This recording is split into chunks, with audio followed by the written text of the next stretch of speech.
The metal door groaned on its hinges as it swung open for the first time in 22 years.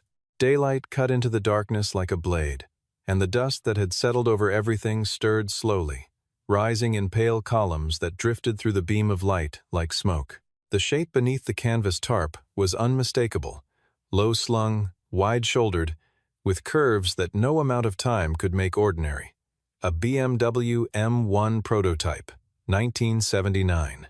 One of 49 ever built before the production line moved on and left this one behind.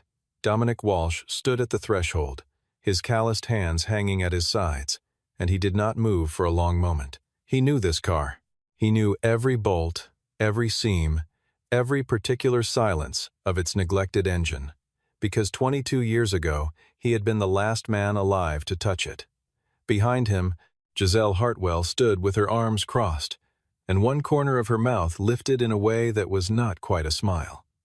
"If you can make it run," she said, $10 million is yours. What she did not know, what none of them knew, was that the man standing at the door was the only person on earth who understood exactly why the car had stopped running in the first place. Dominic Walsh was 41 years old, and on the outside, nothing about him suggested anything exceptional. He woke each morning at 5:15 in a small rental house on the east side of Hartford, Connecticut. He made coffee in a machine he had repaired 8 times rather than replaced. He listened for the shuffle of small feet down the hallway, and when his daughter Violet appeared in the kitchen doorway with her stuffed bear tucked under her arm and her hair pressed flat on one side from sleep, something in him settled into place the way an engine settles when the fuel mix is finally right. Violet was 7 years old, and she had her mother's eyes dark brown, wide, and quietly observant in a way that made adults feel she was listening to more than they were saying. She dropped into her chair at the kitchen table, arranged the bear she called Walnut in front of her cereal bowl, and looked across at her father. "Are you going to be home on time tonight?" "On time," Dominic said. He was standing at the counter, drinking coffee, standing up the way he always did. "You said that yesterday." "Yesterday, there was an emergency job. Tonight is different." Violet opened the cereal box and said nothing else, but she set Walnut facing him with a particular directness that needed no words. Outside the window, the oak trees along the sidewalk were already turning. The first good cold of October was moving in from the north, and the leaves were going fast. Dominic had once been considered one of the finest restoration specialists in the northeastern United States. He had spent 3 years in Munich as a young man, apprenticed to a German engineer named Gerhard Wolff, who had worked directly on the BMW M series development program in the 1970s. Gerhard was not a warm man and was not a generous teacher, but he recognized something in Dominic that he had rarely seen: a quality of listening, not just mechanical diagnosis. Something deeper than that. Gerhard had told him once, near the end of the 3 years, "You do not fix cars. You have a conversation with them." Dominic had been 20 years old and had not entirely understood what the old man meant. By the time he was 30, he understood completely. He had returned to the United States at 21 and built a reputation quietly, through referrals rather than advertising. By 28, he had worked on 4 BMW M series vehicles from the 1970s, a 1967 Ferrari 275 GTB, and a Jaguar E-Type Roadster that had been sitting in a barn in Vermont for 31 years. He was not famous, but the people who needed to know his name knew it. Then, Sarah died. The pancreatic cancer moved faster than any of the doctors had prepared them for, 4 months from diagnosis to the end. Dominic was in the middle of a Porsche 911 restoration contract in Boston when she got the news, and he drove home that evening and never went back. He sold his specialized tools, the ones that had taken years to acquire, and called every client and every contractor and said he was taking an indefinite leave. He did not expect to return. He had not returned, not to that version of his life. He worked now at Aaron Mills's garage on a secondary street 12 minutes from the house, doing oil changes and brake jobs and the occasional transmission flush.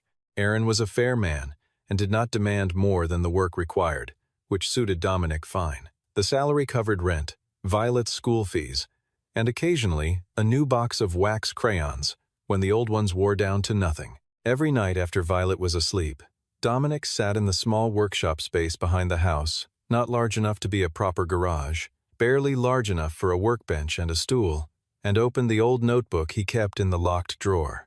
The pages were yellowed and dense with hand-drawn diagrams, technical annotations in both English and German. The traces of a mind that had once been fully alive to its purpose. He never showed the notebook to anyone. He was not sure, some nights, why he still kept it open. He did not yet know that on Tuesday evening, that notebook was about to find its reason. Owen Bradshaw called at 7 in the evening, while Dominic was washing the last of the dinner dishes. Owen was an old friend from vocational school. They had studied automotive mechanics together 20 years ago in the same Connecticut program, and their lives had diverged sharply afterward. Owen had gone corporate, climbing steadily into a senior technician position at Hartwell Automotive Group, one of the largest high-end vehicle distribution and restoration companies in New England. They did not see each other often, but Owen called when it mattered. "Dom, did you see the news this week?" "No." Hartwell opened the storage vault in the main building, sub-basement level. They've had it sealed since 2004. A pause. They found a BMW M1, 1979 prototype, original chassis. The car they locked away. The dish in Dominic's hand went still. "Dom, you know which car I'm talking about. Keep going." Giselle Hartwell, Richard's daughter. She's running the company now. Since Richard passed last year, she called a press conference this morning. Public challenge, notarized contract. Anyone who can restore the car to running condition within 7 days takes home $10 million. Applications close Friday. Dominic sat down at the kitchen table. From the living room, he could hear Violet drawing the soft drag of wax crayon across paper. How many people applied? 47 as of this afternoon. Certified BMW engineers, a restoration team flying in from Stuttgart, the guy who handled the McLaren F1 restoration for a collector in Scottsdale. "Owen, yeah, why are you really calling?" A longer pause. "Because I was in that vault today, Dom. I saw the car, and I saw something on the passenger seat under the cracked leather, wedged along the door panel." Owen lowered his voice. "A notebook, blue cover. I recognized the handwriting on the front." Dominic did not breathe. "It's yours," Owen said quietly. "I didn't tell anyone, but you need to come in." The next morning, Dominic found the press conference footage easily. Giselle Hartwell stood in front of the open vault door in a tailored charcoal suit, camera flashes going off around her like small white explosions. She was 32 years old, with the particular self-assurance of someone who had spent her entire adult life in rooms where people deferred to her. She had a business degree from Wharton, a clean professional record, and no technical credentials of any kind. She spoke fluently about the car's history, the 1979 prototype chassis, her grandfather's acquisition of the vehicle in 1982, and she ended with the challenge, delivered with a smile that made it sound like she was doing the world a favor. Dominic watched the clip to the end, closed his laptop. He stood up, walked to the hook by the back door, and took down his old work jacket. In the right pocket, folded tight, were 3 pages of handwritten notes from a job he had never finished. He put the jacket on and drove to Hartwell Automotive Group. The lobby of the Hartwell building was glass and brushed steel, and the particular kind of silence that expensive air systems produce. The receptionist looked at him, the way receptionists in buildings like this always looked at men who came in wearing flannel and work boots politely, with a careful blankness. "Submitting an application for the restoration challenge," Dominic said. "Company or individual?" "Individual." He waited 40 minutes on a leather chair in the reception area. Around him, other applicants came and went. A group of German engineers in dark suits carrying laptops and diagnostic equipment cases, a California restorer Dominic recognized from a trade magazine cover, 2 university engineering professors who spoke quietly to each other in technical shorthand. Everyone glanced at him once, and then away. Jason Keller found him first. Keller was the head of Hartwell's internal mechanical division, 48 years old, heavy-set, with a silver watch on his wrist that no working mechanic had any business wearing. He had led 3 separate restoration attempts on the M1 over the previous 5 years. All 3 had failed. He had built his professional standing at Hartwell largely on the authority that came from being the man who had gotten closest. He stopped in front of Dominic, and his face shifted into something that was not quite amusement, but was close to it. "Walsh, what are you doing here?" "Submitting an application." Keller looked at the handwritten form in Dominic's hand, and then at Dominic himself, with the expression of a man watching something he finds both confusing and faintly entertaining. "You're doing brake jobs for Aaron Mills. You want to tell me what you think you're going to accomplish with a 1979 prototype that my team of 30-year veterans couldn't touch?" Dominic did not answer. Giselle Hartwell emerged from the corridor at that moment, Charlotte Reeves behind her with a clipboard. Giselle's eyes moved across the room and settled on Dominic the way they settle on something out of place. "Who are you?" she asked. Direct, without preamble. "Dominic Walsh, here to submit an application." She looked at his form, then at his hands, the calluses, the permanent oil stain under the nails despite being scrubbed clean. "Where are you working currently?" "Mills Garage, Hartford." A brief pause. "That's a community shop," she said. "Yes. You understand the other applicants include a certified BMW engineering team and specialists who've worked Pebble Beach Concours vehicles." "I understand." Giselle looked at him for another moment. Then something shifted, from assessment to something that chose to find the situation entertaining rather than worth further analysis. "Application accepted.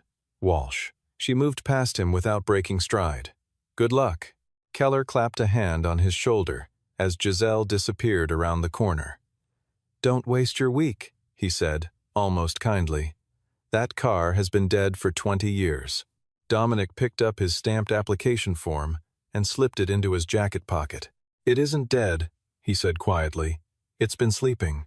The year was 2003, and Dominic Walsh was 21 years old and newly returned from Munich when Richard Hartwell first contacted him. Richard was then 60, still lean and sharp, a man who had built his company on a genuine passion for machinery rather than the inherited wealth that came with success.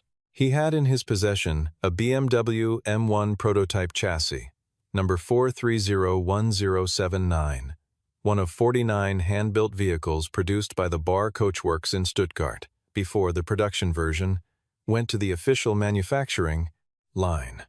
Richard had purchased it in 1982 from a private collector in Zurich for $300,000. It had sat in climate-controlled storage for most of that time, driven occasionally, maintained imperfectly, and last run reliably in 1996.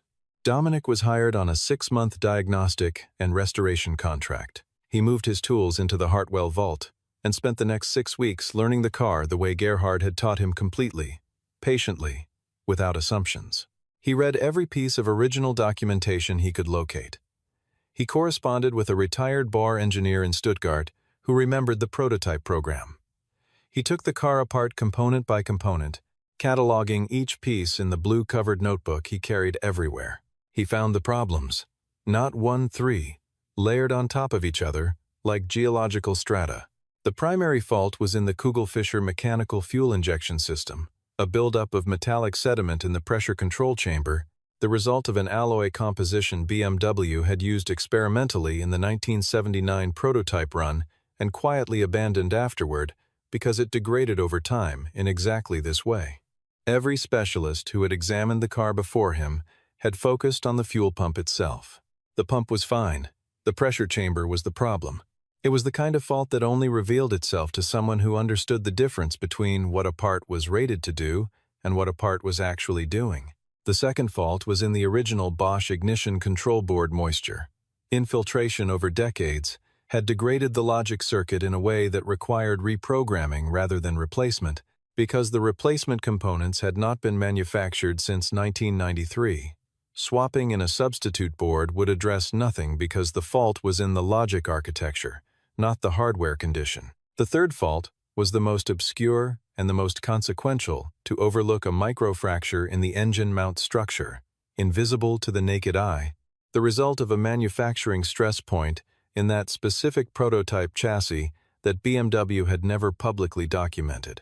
Dominic had found it by running his fingertips along the lower left corner of the front mount assembly in total darkness, feeling for the almost imperceptible ridge of a crack that had been there since the car was new. He had documented all 3 findings in the blue notebook, in exhaustive technical detail, every measurement, Every material specification, every sequence of disassembly and reassembly required to address each fault correctly.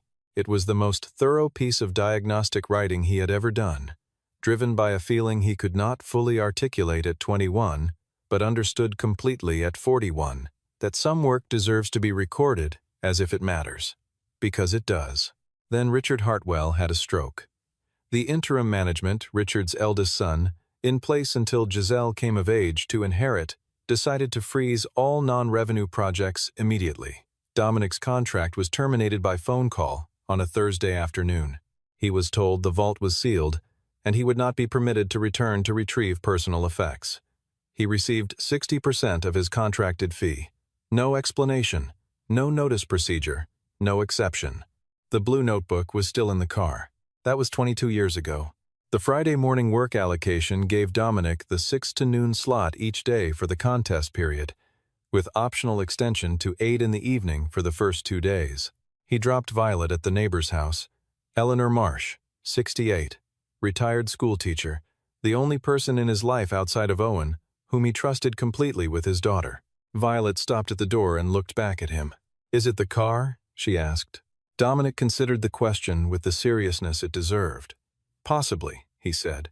She studied him for a moment with Sarah's eyes. "Be careful," she said, and went inside. He arrived at the vault before 6 on Saturday morning. The security guard checked his badge, logged the entry time, and returned to his coffee. Dominic stepped into the cool dark of the storage space, set up his portable work light, and stood for a moment looking at the BMW M1 in the pool of yellow illumination. The canvas tarp had been removed for the applicant viewing the day before, and the car sat exposed paint dulled to a flat gray-silver by 2 decades of darkness, tires completely deflated, the windshield filmed with a fine layer of particulate that had settled over years like the finest possible snow.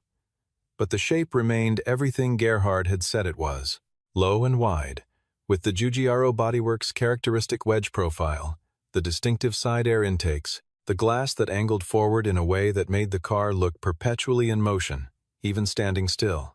It was not beautiful the way new things are beautiful.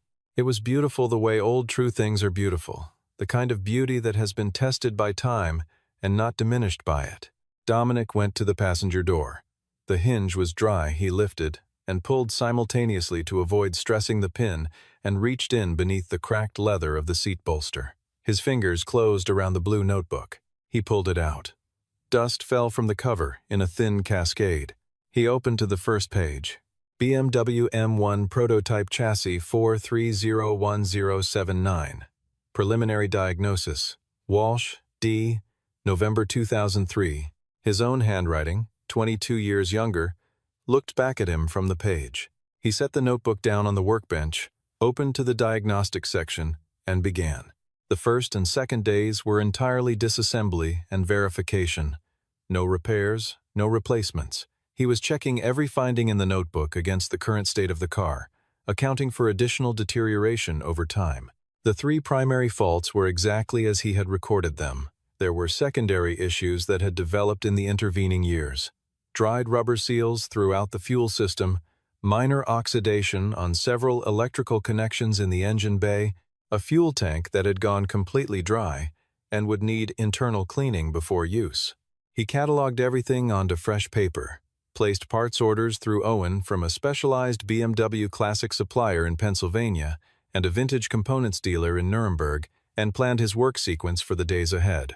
On the second evening, Giselle came to the vault. Dominic was lying under the car with a flashlight clenched between his teeth when he heard her footsteps on the concrete. "Progress, Walsh?" "Moving forward," he said from underneath. A pause. Her heels had stopped. "The German team disassembled the entire fuel system today. They've sourced original specification components from Nuremberg." Dominic did not respond. "I'm telling you this," Giselle continued, in a tone calibrated to sound informational rather than pointed, "because your probability of completion is statistically the lowest in the applicant pool. Nothing personal." He rolled out from under the car, sat up on the concrete, and looked at her. His face was entirely even. "Thank you for letting me know," he said. She held his gaze for a moment longer than necessary, then walked back toward the door. He watched her go, then returned to work. The third day began badly. He arrived at 6 to find his tool bag had been moved. Nothing taken, but the placement was wrong. More critically, the custom pressure measurement device he had brought from home, a tool he had built over 2 weeks specifically for checking the Kugelfischer pressure chamber, without full disassembly, had been taken apart and reassembled, incorrectly. The calibration was off. Someone had been in his workspace. Owen appeared at 8, visibly tense. Jason Keller had signed into the vault the previous evening, under the pretense of retrieving forgotten equipment. He had no equipment stored in the vault. "Do you want to file a report with Charlotte?" Owen asked. "No. Dom. The damage is minor. I can recalibrate in 40 minutes. Filing takes longer than that and costs me time I don't have." Owen watched his friend work. He had known Dominic for 20 years, and he recognized the particular quality of stillness in that face, not patience, in the way people describe patience. The total elimination of everything that was not the task directly in front of him. The real crisis on day 3 was not Keller. It was the parts. The specialized components ordered from Germany were held at customs for an additional 24 hours. The Kugelfischer pressure chamber, insert the central piece of the primary repair sequence, was not arriving until Monday morning. Without it, the primary fault could not be addressed, and without addressing the primary fault first, the entire work sequence Dominic had planned collapsed. He called Aaron. "I need 606 1T6 aluminum sheet, 3 mm thickness, and access to a CNC lathe. Who do you know?" Aaron was quiet for a beat. "Sam Whitfield on Trumbull Street. He's closing the shop, selling the equipment. You'll have to talk him into it yourself." Samuel Whitfield was 70 years old and had been a precision machinist for 40 of those years. He did not know about the BMW and did not care about the $10 million. But when Dominic described the dimensional specifications of the component he needed, fabricated, speaking in exact terms of tolerances and surface finishes and alloy behavior at operating temperature, Samuel listened all the way through without once interrupting. At the end, he said, "Come this afternoon." Dominic left the vault at 11, drove to Trumbull Street, and stood next to Samuel's CNC lathe for 4 hours, directing the fabrication of a replacement pressure chamber insert, accurate to within 0.02 of an inch. He returned to the vault after 6, with the component wrapped in clean cloth in his jacket pocket. The fourth day was the one Dominic had both anticipated and dreaded, because it required addressing the microfracture in the engine mount, and the contest rules had prohibited specialized diagnostic hardware in the interest of equal conditions among applicants. He did not need an ultrasonic scanner. He knew exactly where the fracture was, 22 millimeters below the second mounting bolt on the lower left corner of the forward mount assembly, running longitudinally for approximately 8 millimeters. He reached in and found it with his fingertip the same way he had found it in 2003 by feel. In the dark, running the pad of his index finger along the metal surface until the almost imperceptible ridge of the fracture line registered against his skin. It was unchanged. A structural crack of that nature either propagates under load or remains stable in storage. This one had stayed stable for 22 years, waiting. He did not weld it.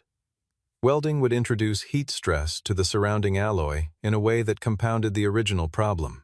Instead, he used a cold bond reinforcement technique, metal compound epoxy, applied in sequence with a precisely cut aluminum backing plate, held under pressure from a clamp he fashioned from bench materials, while the epoxy cured. Gerhard had taught him this approach for components that could not be removed for conventional repair. Done correctly, it was structurally superior to a weld in exactly this kind of application. Violet called at 11 in the morning while he was waiting for the first layer to cure. He set down the brush and answered. "Are you okay?" she asked. "Fine. Are you okay?" "Yes." A pause with the particular weight of a child working up to something. "Mrs. Marsh told me you used to fix really special cars. She said you were the best, and you just didn't know it." Dominic looked up at the BMW M1's engine bay opened and exposed in the worklight's pool of yellow. Every component accessible and waiting, the exposed machine had a kind of honesty to it that closed, finished things never had. "She's a generous woman," he said. "Bah." She used the Vietnamese word for father, a habit inherited from Sarah, who had used it with her own parents. "Do you think about Mom when you're working?" The question arrived like a change in pressure. "Yes," he said. "Me too," Violet said quietly. "I think she wants you to finish the car." He stood still for a long moment. "I'll finish it," he said. "Sleep well tonight." He ended the call and stood with his hand on the phone. Then he picked up the brush and continued. Charlotte Reeves came to the vault that evening, alone, without the clipboard she usually carried. She stood at the entrance briefly before speaking. "I've been reviewing the company archives," she said. 2003 you were brought in by Richard Hartwell on a 6-month diagnostic and restoration contract for this vehicle. The contract was terminated after 3.5 months, when Richard suffered his stroke. The company paid 60% of the contracted amount with no formal notice procedure and no documented justification for the termination. Dominic set down his torque wrench. The remaining 40%, with standard contractual interest compounded over 22 years, amounts to $460,000, Charlotte continued. That's a separate liability from the contest prize. The company owes it regardless of how this week ends. "I didn't come here for a lawsuit," Dominic said. "I know. I'm telling you because you should know what's owed to you." He looked at her. "What made you look it up?" Charlotte was quiet for a moment. "Because I watched you work in here for 3 days, and you don't work like someone who came for the prize." She set her clipboard down against the wall. "You work like someone who came to finish something." After she left, Dominic turned back to the engine bay and stood in the silence for a long time. There are things a person starts and does not finish, not for lack of skill or will, but because life moves in directions that were not planned, and some projects get sealed behind closed doors, along with everything else that couldn't be taken when leaving in a hurry. Those things do not disappear. They wait, the way unresolved things always wait, at the edge of a person's awareness, occupying a space that nothing else can quite fill. He had been carrying the weight of this unfinished thing for 22 years without naming it as such. Standing in the vault now, with the car open in front of him, and the tools laid out in order, and the notebook pages turned to the right section, he understood that the $10 million was not the reason he had come. It was a consequence. The reason was simpler and more difficult to explain. Some work deserves to be finished by the right hands, and he was the only pair available. He picked up the wrench. The 5th day was the last full working day before demonstrations. Dominic was at the kitchen table at 4 in the morning, with the remaining task list in front of him. 5 items. The German parts had arrived Monday afternoon as promised. Everything was staged and ready. He had 9 hours of scheduled vault access. He wrote the estimated time for each item in the margin. Added the numbers twice to be certain. It was achievable. Barely. If nothing else went wrong, he arrived at 6. Keller arrived at 7. The vault was large enough that they never needed to share space, but Keller did not go to his own station immediately. He stopped partway across the floor and stood looking at what the BMW had become over 4 days of Dominic's work. The engine bay was fully reassembled. The fuel system was complete. Kugelfischer unit cleaned. Pressure chamber replaced with the machined insert from Samuel's shop. All lines reconnected in correct sequence, with new sealing compound at every joint. The ignition wiring harness had been cleaned and rerouted where oxidation had stiffened it. The engine mount reinforcement had cured solid. The fuel tank had been cleaned internally and refilled. Both front tires had been properly inflated, as had the rear. From the outside, the car did not look transformed. The paint was still aged and flat. The body still wore the character of decades undisturbed. But to anyone who could read what was under the hood and beneath the chassis, the message was unambiguous. "You reinstalled the original pump," Keller said. "It didn't need replacing, but the chamber was blocked. Metallic sediment in the pressure regulation passage. I machined a new insert for the intake side. Clean passage, original pump, original function." Dominic did not look up from his work. Keller was quiet. He leaned in slightly, looking at the Kugelfischer assembly, studying the configuration of the reinstalled components with the focused attention of a man who had tried and failed to solve the same puzzle and is now seeing, for the first time, that he had been looking in the wrong place all along. "You've known this car before," he said. "Not a question. A conclusion." Dominic reached for the torque wrench. Keller stood for another long moment, then walked to his own station in silence. The hardest task of the morning, the one Dominic had allocated the most time for, was the ignition board reprogramming. There was no software for this. The original Bosch control board from 1979 was not in any current database, had not been supported for decades, and the logic architecture it used predated every modern diagnostic interface by a significant margin. The German engineering team had planned to source a compatible replacement board. Dominic had chosen a fundamentally different approach. In the blue notebook, on pages 41 through 48, he had recorded the complete logic map of the original board, measured point by point with a multimeter over 6 hours in November of 2003, transcribed in his own notation system. Because no standard documentation existed, it was the most precise piece of technical work he had ever done, and he had done it with the particular thoroughness of someone who understood, even then, that this information might one day matter in ways he could not predict.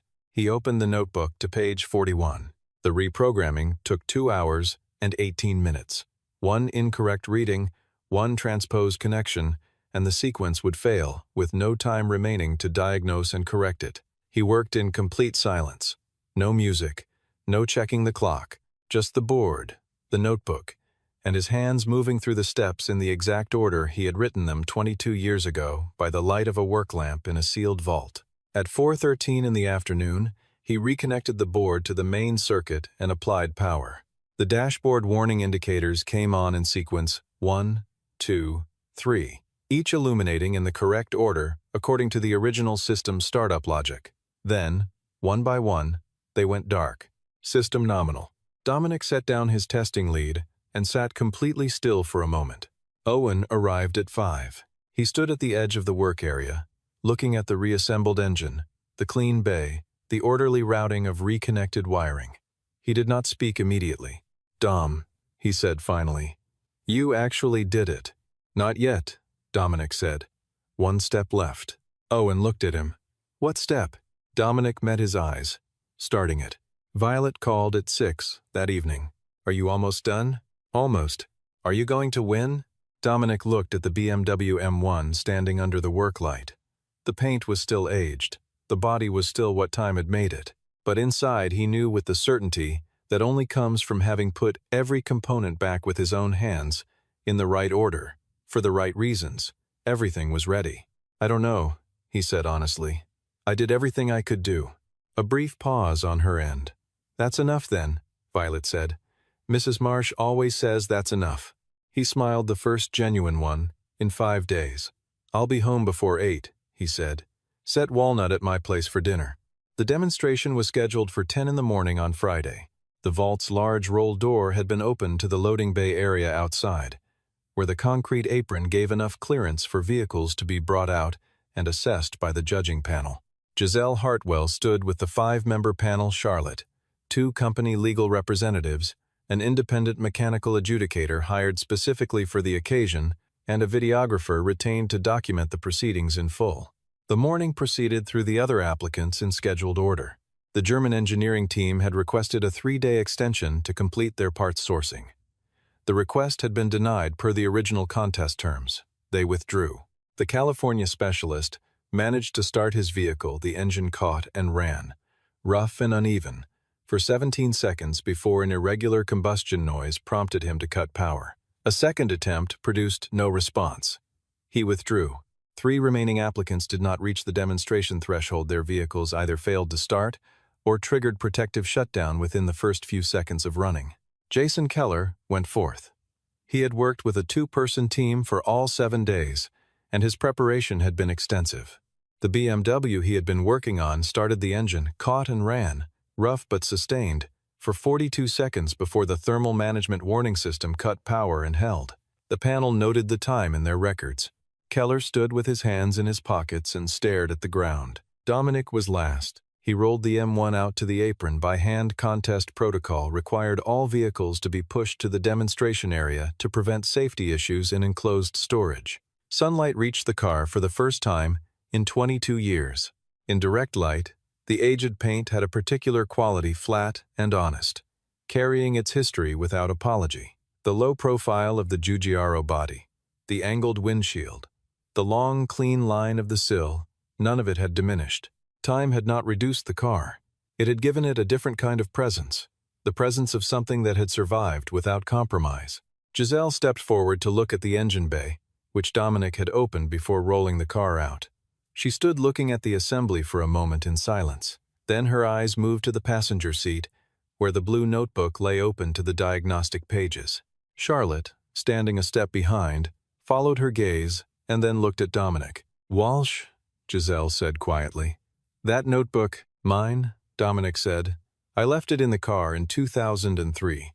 The last time I was in this building, the loaded bay went completely still." Giselle looked at him, not with the carefully managed register she had maintained throughout the week, not with the half-smile that had been her default posture in every exchange since Monday. She looked at him with the expression of someone performing a real-time reassessment of an evaluation she had believed was finished. The independent adjudicator stepped forward. "Mr. Walsh, you may begin when ready." Dominic opened the driver's door.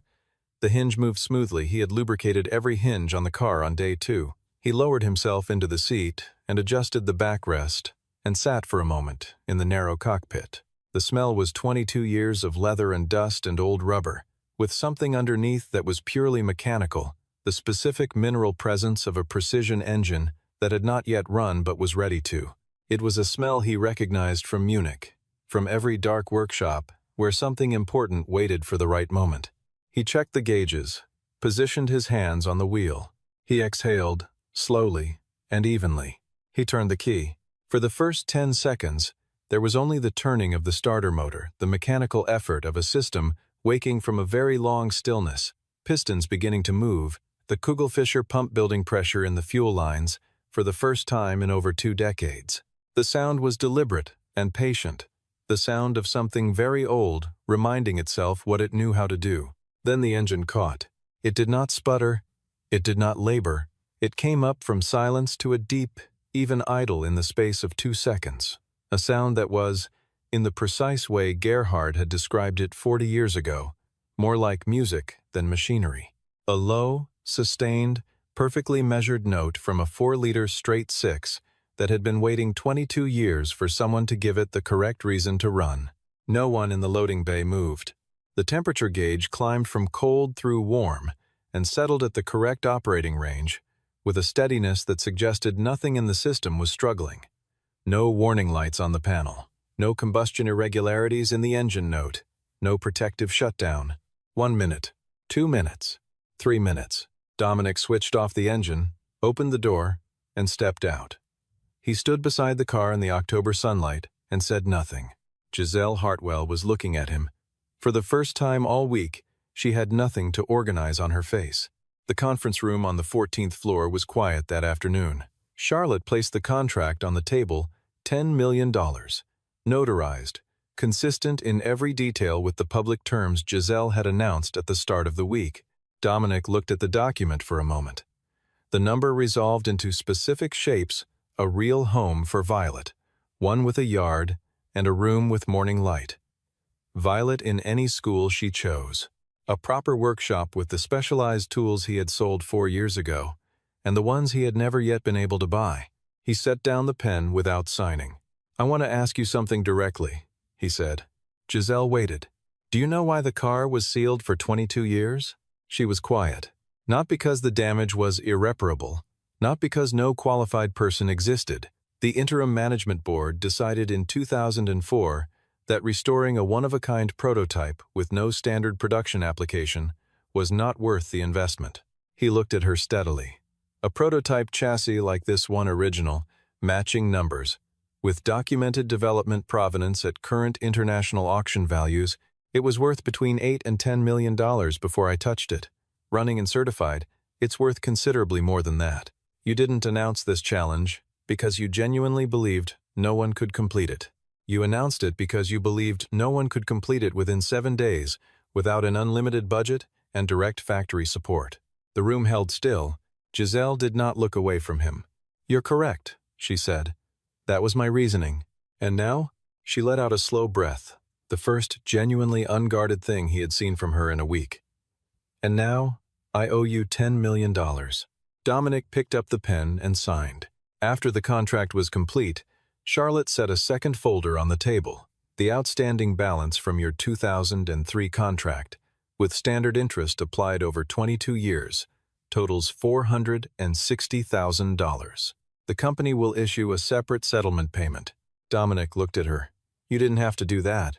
The obligation existed before this week, Charlotte said. It should have been addressed before this week. Giselle folded her hands on the table.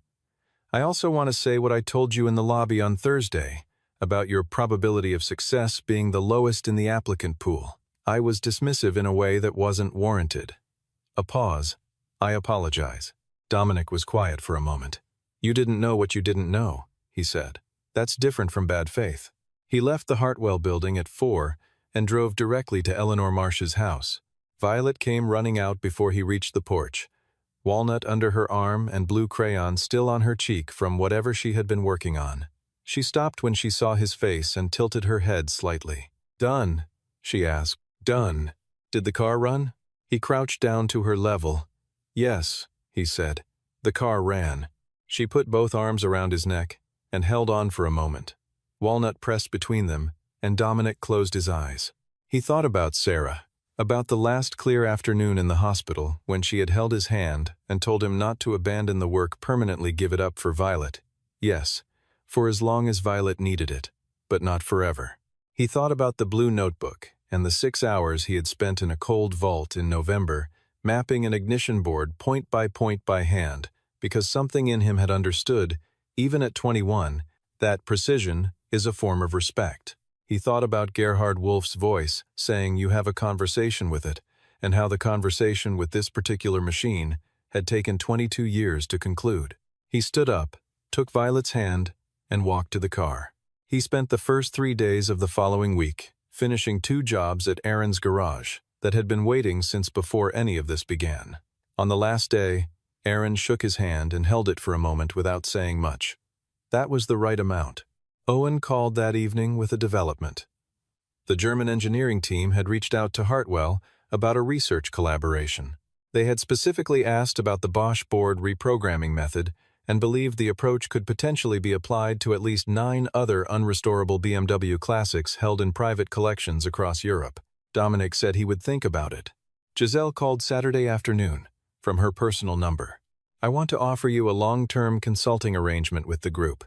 Flexible schedule, your choice of projects, no office requirements. A pause with a different quality than her usual ones.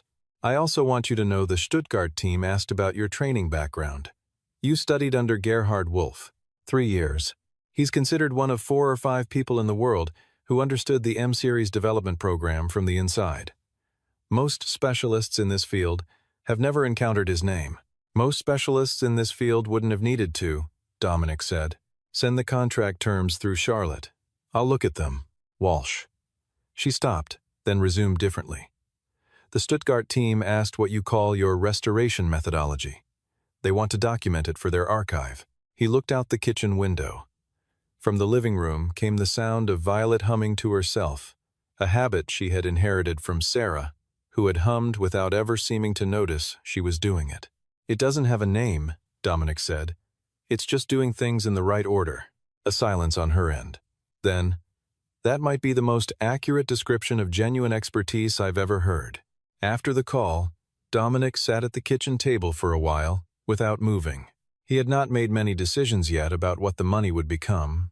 There was time for that, and he had learned over years that decisions made slowly and carefully tend to hold better than decisions made in the immediate brightness of change. But he had already made one, quietly, on the drive home from Hartwell the previous Friday afternoon. He was going to open a workshop. Nothing large, nothing designed for volume. A proper space with a lift, the right tools, and enough room to work on one vehicle at a time with the full attention it deserved.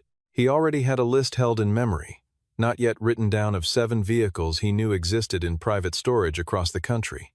Engines gone silent, histories left incomplete, machines sitting in the dark waiting for someone patient enough and knowledgeable enough to show up and listen. He went to the small workshop behind the house after Violet was asleep. He sat on the stool and placed the blue notebook open on the bench under the work light. The last used page held his final notes from 2003, the handwriting of a younger man at the end of a job that had been interrupted before it was done. He uncapped his pen, turned past it to the first blank page, wrote the date at the top in the careful, unhurried hand of a man who understood that documentation is itself a form of care, a way of saying that what comes next matters, that it is worth recording, that it is worth doing right, and began.